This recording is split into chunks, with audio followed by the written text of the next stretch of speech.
Katherine Parr September 5, 1548 September 6, 1548 was Queen of England from 1543 until 1547, as the last of the 6 wives of King Henry VIII.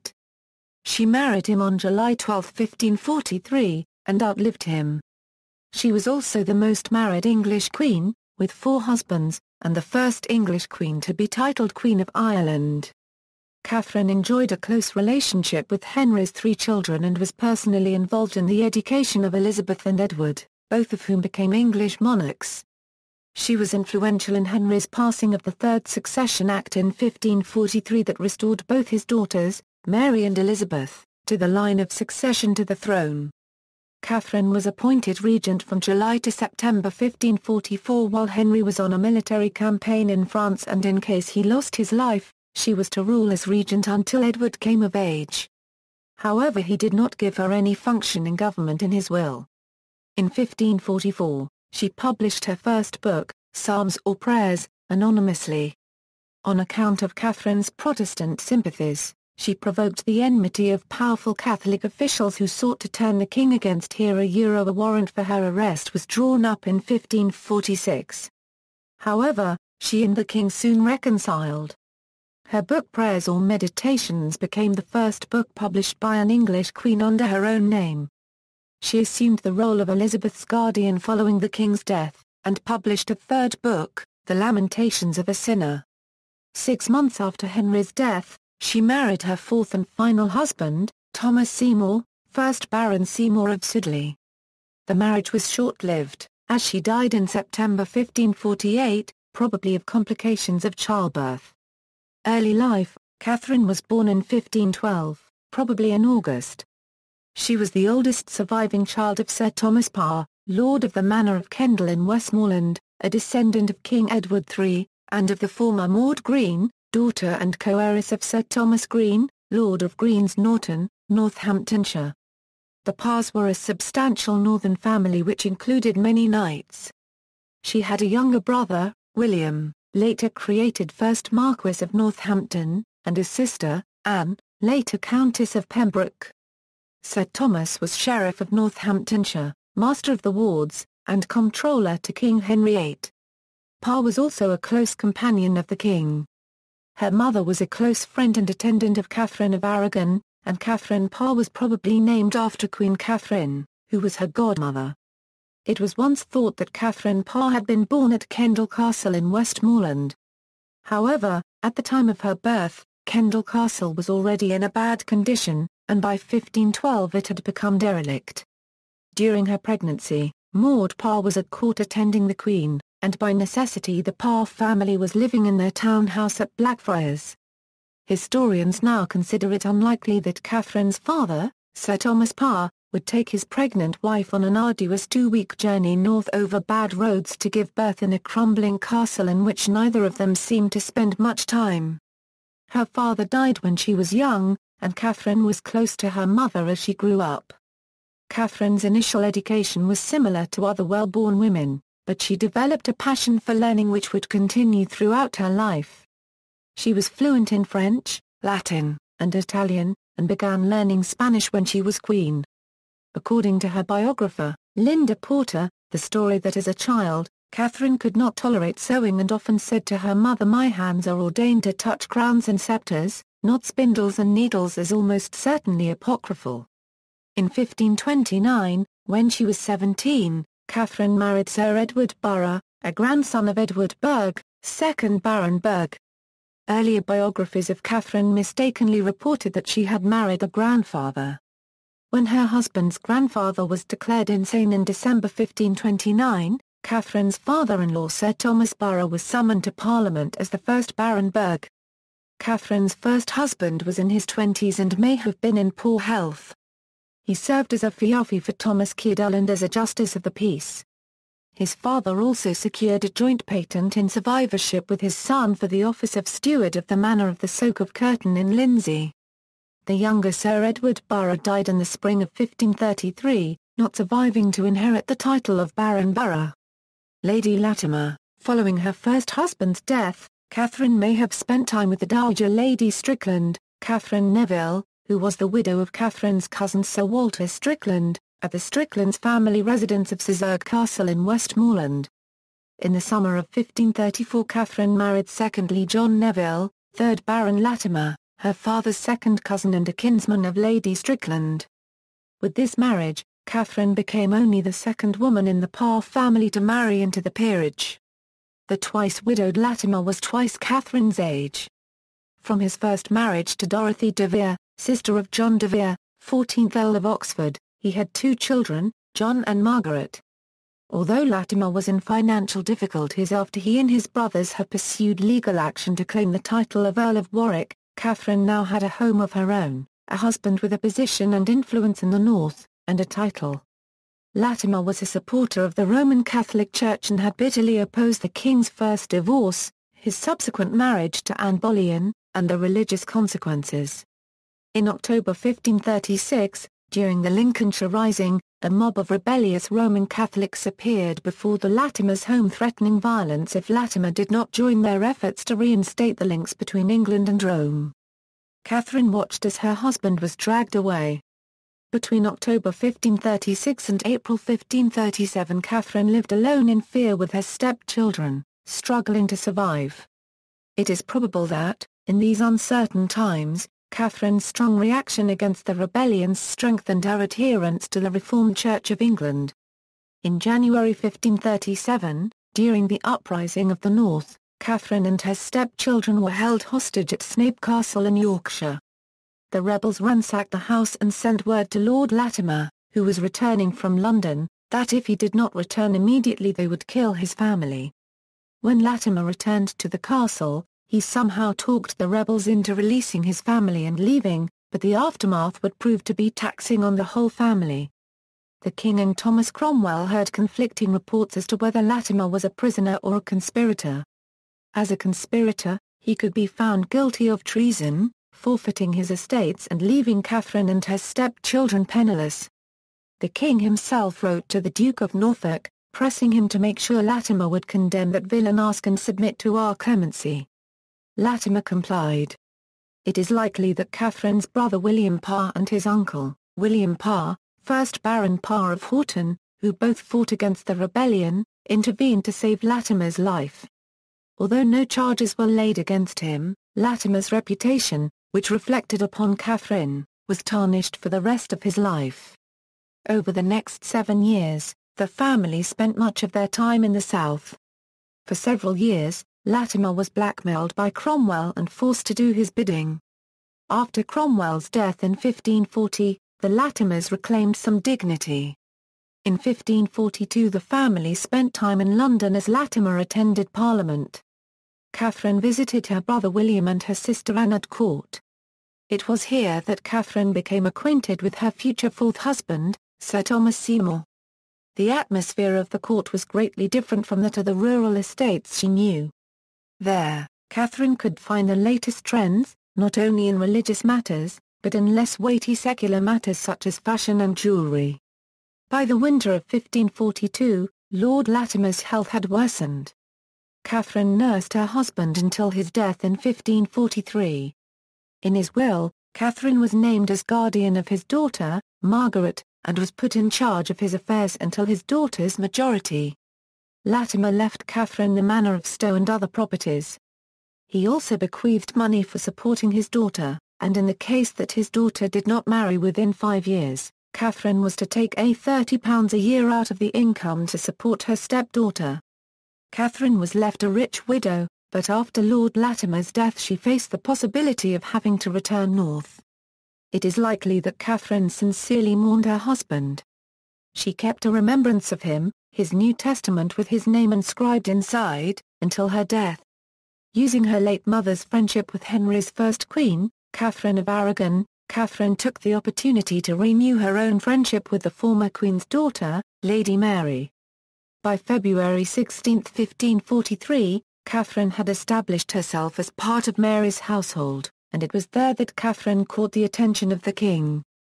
Although she had begun a romantic friendship with Sir Thomas Seymour, the brother of the late Queen Jane Seymour, she saw it as her duty to accept Henry's proposal over Seymour's. Seymour was given a posting in Brussels to remove him from the King's court. Queen of England and Ireland. Katherine married Henry VIII on July 12, 1543 at Hampton Court Palace. She was the first Queen of England also to be Queen of Ireland following Henry's adoption of the title King of Ireland. Katherine and her new husband shared several common ancestors, making them multiple cousins. By their mothers they were third cousins, sharing Sir Richard Y. Devil and Joan Bedlisgate. By Henry's mother and Katherine's father they were third cousins once removed, sharing Ralph Neville, 1st Earl of Westmoreland and Lady Joan Beaufort. And by their fathers they were double fourth cousins once removed, sharing Thomas Holland, 2nd Earl of Kent and Lady Alice Fitzalan and John of Gaunt, 1st Duke of Lancaster and Katherine Swynford. On becoming queen, Katherine installed her former stepdaughter, Margaret Neville, as her lady-in-waiting, and gave her stepson John's wife a position in her household. Katherine was partially responsible for reconciling Henry with his daughters from his first two marriages, and also developed a good relationship with Henry's son Edward. When she became queen, her uncle Lord Parr of Houghton became her Lord Chamberlain. Henry went on his last, unsuccessful, campaign to France from July to September 1544, leaving Katherine as his regent. Because her regency council was composed of sympathetic members, including her uncle, Thomas Cranmer and Lord Hertford, Katherine obtained effective control and was able to rule as she saw fit.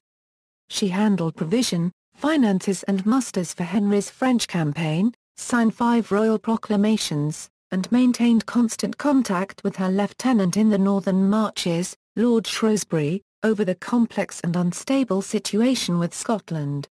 It is thought that her actions as regent, together with her strength of character and noted dignity, and later religious convictions, greatly influenced her stepdaughter Lady Elizabeth. The Queen's religious views were viewed with suspicion by Catholic and anti-Protestant officials such as Stephen Gardiner and Lord Wriothesley.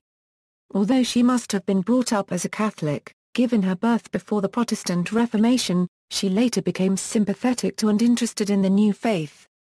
She came under suspicion that she was actually a Protestant by the mid-1540s, as we would now understand the term.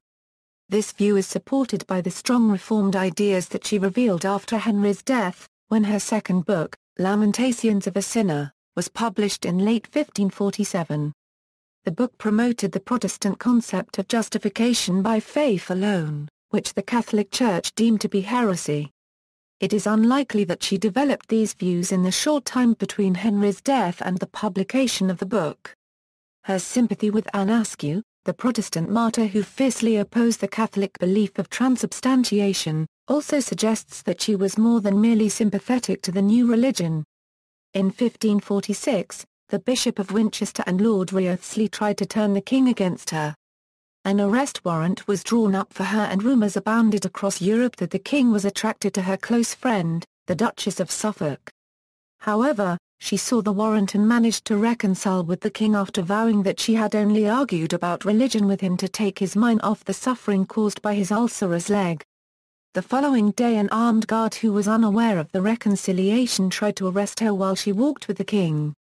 Final marriage, childbirth and death. Shortly before he died, Henry made provision for an allowance of £7,000 per year for Katherine to support herself. He further ordered that after his death, Katherine, though a Queen Dowager, should be given the respect of a Queen of England, as if he were still alive. Katherine retired from court after the coronation of her stepson, Edward VI, on January 31, 1547, to her home at Old Manor in Chelsea. Following Henry's death, Katherine's old love, Sir Thomas Seymour, returned to court. Katherine was quick to accept when Seymour renewed his suit of marriage. Since only 6 months had passed since the death of King Henry, Seymour knew that the Regency Council would not agree to a petition for the Queen Dowager to marry so soon. Sometime near the end of May, Katherine and Seymour married in secret. King Edward VI and Council were not informed of the union for several months. When their union became public knowledge, it caused a small scandal. The King and Lady Mary were very much displeased by the union. After being censured and reprimanded by the council, Seymour wrote to the Lady Mary asking her to intervene on his behalf. Mary became furious at his forwardness and tasteless actions and refused to help. Mary even went as far as asking her half-sister, Lady Elizabeth, not to interact with Queen Katherine any further.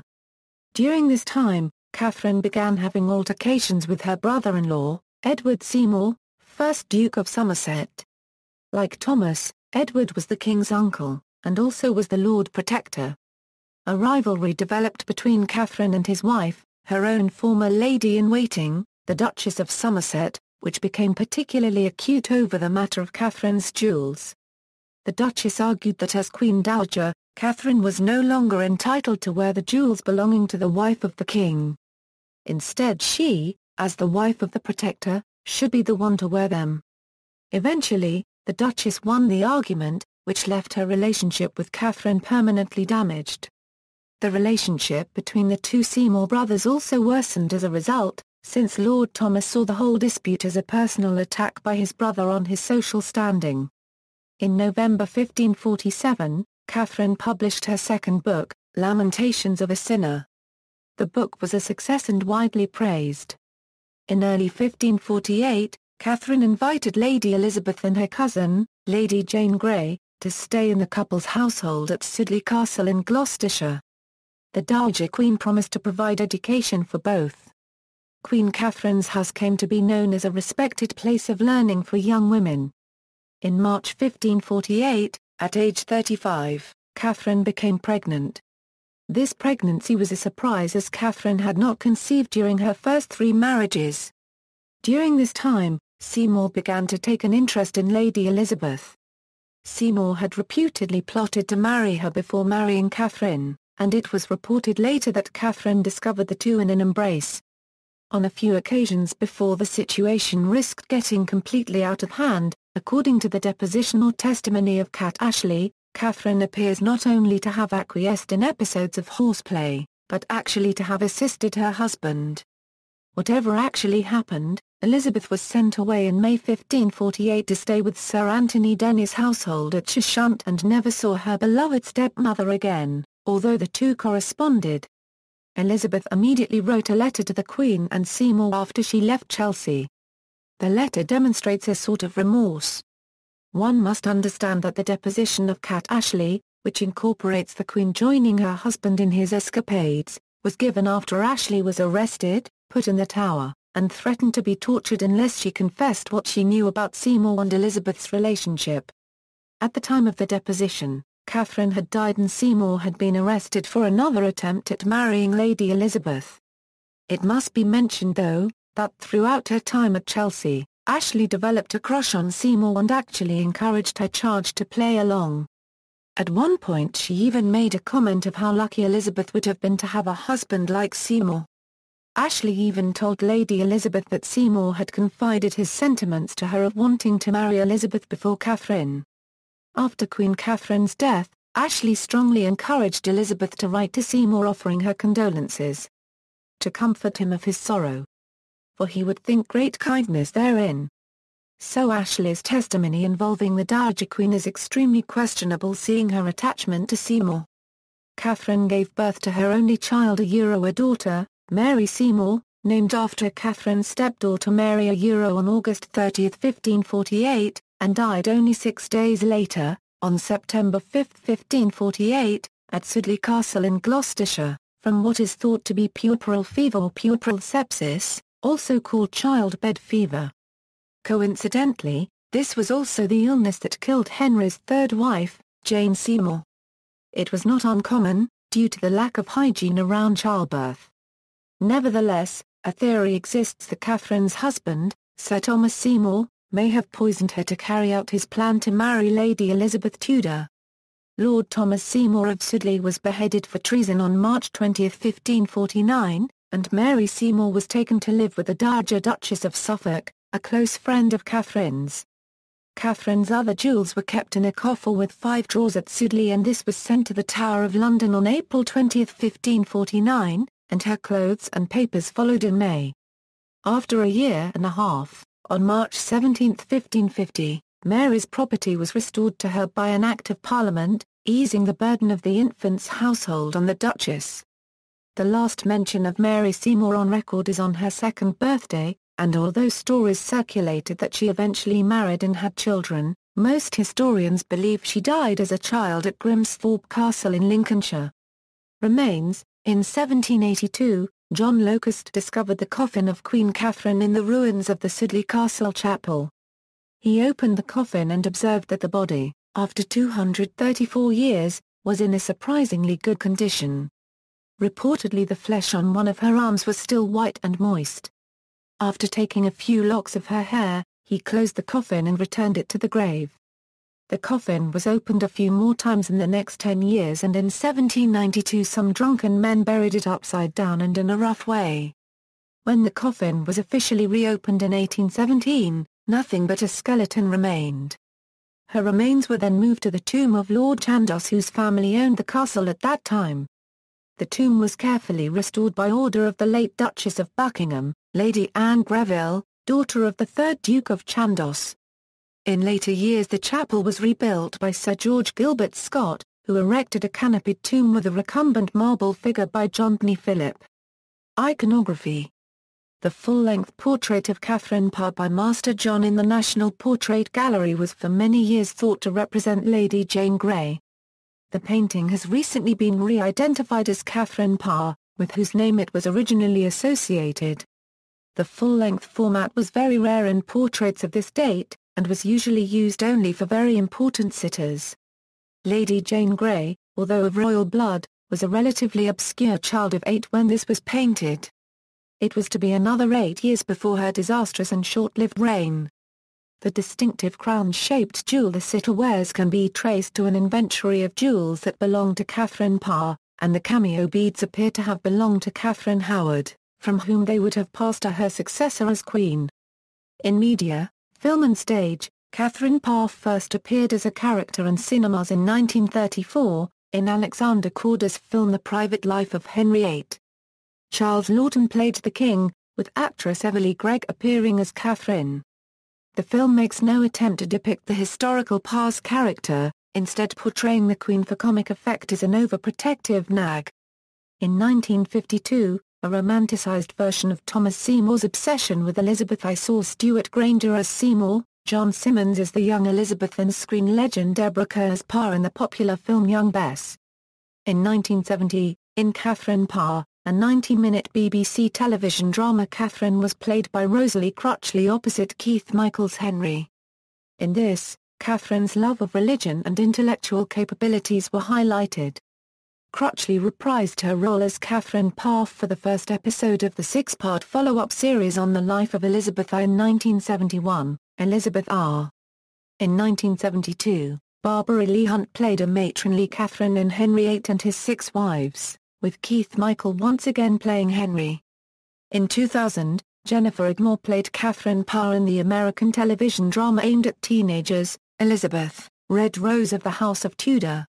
A year later, Caroline Lintott played Katherine in Professor David Starkey's documentary series on Henry's Queens. In October 2003, in a 2-part British television series on Henry VIII, Katherine was played by Claire Holman. The part was relatively small, given that the drama's second part focused more on the stories of Jane Seymour and Catherine Howard. In The Simpsons episode Margeable History Tour, Katherine is portrayed by Agnes Skinner as an elderly widow during Marge's retelling of Henry's reign. Henry regrets his marriage to her because of her age. In March 2007, Washington University in St. Louis performed the A. Hochner playwriting competition Winner Highness, which documents the life of Katherine Parr and her relationships with King Henry and his daughter, the future Queen Elizabeth I, to whom she was a stepmother. She has been the subject of several novels, including 2 titled The Sixth Wife, and she is a supporting character in both the 4th and 5th Matthew Shardlake Mystery, Revelation and Heartstone. She was portrayed by actress Jolie Richardson in the 4th and final season of Showtime's The Tudors, which was first broadcast in spring 2010. Richardson's portrayal was largely faithful to what has been recorded of Parr's character. Katherine features in The Dark Rose, Volume 2 of the Morland Dynasty, a series of historical novels by author Cynthia Harrod Eagles. The lead female character, Nanette Morland, is educated alongside Katherine and is later reacquainted with her when she becomes queen. Music: Rick Wakeman recorded the piece Katherine Parr for his 1973 album, The Six Wives of Henry VIII. On his 2009 live version of the album the track's spelling is changed to Katherine Parr. Historiography: the popular myth that Katherine acted more as her husband's nurse than his wife was born in the 19th century from the work of Victorian moralist and proto-feminist, Agnes Strickland. David Starkey challenged this assumption in his book Six Wives, in which he points out that such a situation would have been vaguely obscene to the Tudors given that Henry had a huge staff of physicians waiting on him hand and foot, and Katherine was expected to live up to the heavy expectations of queenly dignity. Parr is usually portrayed in cinema and television by actresses who are much older than the Queen, who was in her early 30s when she was Henry's wife and was about 36 years old at the time of her death. This change is usually an artistic license taken to highlight Parr's maturity in comparison to Henry's previous queens, or at least a symptom of the longer lifespans enjoyed by modern audiences. Katherine's good sense, moral rectitude, compassion, firm religious commitment, and strong sense of loyalty and devotion have earned her many admirers among historians. These include David Starkey, feminist activist Karen Lindsay, Lady Antonia Fraser, Alison Weir, Carolee Erickson, Alison Plowden, Susan James, and Linda Porter. Biographers have described her as strong-willed and outspoken, physically desirable, susceptible to roguish charm, and even willing to resort to obscene language if the occasion suited. Some of Katherine Parr's writings are available from the Women Writers Project. Historical fiction: Jean Plady's novel The Sixth Wife, Mary Luke's biographical novel The Ivy Crown, Carol Maxwell Eddy's romantic novel Her Royal Destiny, Jean Evans's novel Katherine Parr, Catherine Laskey's novel Elizabeth, A Tudor Princess's Diary 1544, Carolee Erickson's novel The Last Wife of Henry VIII, Susanna Dunn's novel The Sixth Wife, a novel, Margaret Campbell Barnes's novel King's Fool, A Notorious King, His Six Wives, and The One Man Who Knew All Their Secrets, Dixie Atkins' novel A Golden Sorrow, Catherine Howard and Katherine Parr, Sandra Bird's novel The Secret Keeper, a novel of Kateryn Parr, Elizabeth Fremantle's novel Queen's Gambit, a novel. Several novels also feature Katherine Parr. Katherine Parr's life features An Innocent Traitor, a novel of Lady Jane Grey by Alison Weir. Katherine Parr features in Revelation and Heartstone, historical crime novels by C.J. Sansom. Katherine Parr features in Secrets of a Tudor Court, a novel by Darcy Burnett. Ancestry, footnotes. References. Further reading: Martianson, Anthony. Queen Katherine Parr. London, Secker and Warburg. ISBN A0-436-27328-4. Parr, Katherine. Muir, Janel, ed. Katherine Parr, Complete Works and Correspondence. Chicago, University of Chicago Press. ISBN A978-0-226-64724-1. Norton, Elizabeth. Katherine Parr. Chalford, Amberley. ISBN A11445603837. Withrow, Brandon. Katherine Parr, The Life and Thought of a Reformation Queen. Phillipsburg, P&R. ISBN A1-59638-117-5. External links. Portraits of Katherine Parr, 6th Queen of Henry VIII at the National Portrait Gallery, London. Newly identified historical portrait, Katherine Parr, Queen of England Family Tree, Luminarium Encyclopedia, Katherine Parr, Letter to Queen Catherine from the Lady Elizabeth, 1544, Letter to the Queen Dowager from King Edward VI, Letter to the Queen Dowager from Lady Elizabeth, July 31, 1548, Sudley Castle a one-time home, and burial place of Katherine Parr. Snape Castle History a one-time home of Katherine Parr and her second husband, Lord Latimer.